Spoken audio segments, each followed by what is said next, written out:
আসসালামু আলাইকুম ওয়া রাহমাতুল্লাহি ওয়া বারাকাতুহু। আজকে আমি আপনাদের সাথে আলোচনা করব আপনার ইবাদত কবুল হওয়া, আপনার দোয়া কবুল হওয়ার দোয়া।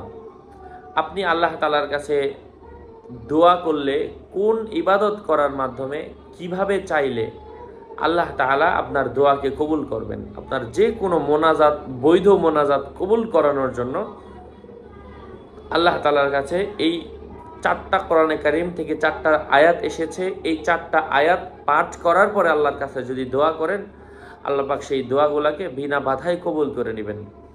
ইমাম আশরাফ আলী থানভী রাহিমাহুল্লাহ তাআলা তিনি তার কিতাবের মধ্যে লিখেছেন 421 নম্বর পৃষ্ঠা। দোয়াটা হচ্ছে রব্বানা তাকাব্বাল মিন্না ইন্নাকা আনতাস সামিউল আলিম। অর্থই হচ্ছে, হে আমাদের প্রতিপালক, আমি যে দোয়াগুলো করছি তুমি বেশি করে আমার দোয়াগুলোকে কবুল করো, তুমি তো দোয়া কবুলকারী। এটা মোনাজাতের আগে বেজোর সংখ্যা অনুযায়ী বেশি বেশি পড়ে তারপরে মোনাজাত করবেন। মোনাজাতের পরেও পড়তে পারেন, তবে আগে পড়লে বেশি ভালো।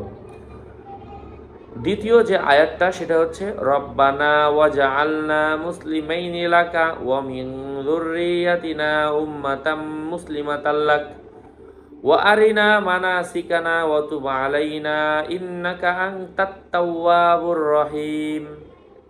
3 নম্বর দোয়া হচ্ছে রব্বানা ওয়া বা'আস ফীহিম রাসূলাম মিনহুম ইয়াতলু আলাইহিম আয়াতিকা ওয়া ইউআল্লিমুহুমুল কিতাবা ওয়াল হিকমাতা ওয়া ইউযাক্কিহিম ইন্নাকা আনতাল আজিজুল হাকীম। 3টা আয়াত। 4 নম্বরটা হচ্ছে ইন্নাকা আনতাল ওয়াহ্হাব, হে আল্লাহ তুমি তো দাতা, অথবা ইন্নাকা আনতাল গফুরুর রহিম, হে আল্লাহ তুমি তো ক্ষমাশীল। পরের 2টা আয়াত এটা অপশনাল, পড়লে ভালো, না হলে আপনারা 3টাই পড়তে পারেন, যে 3টা বললাম। আল্লাহ পাক আমাদেরকে আমলের তৌফিক ফরমান।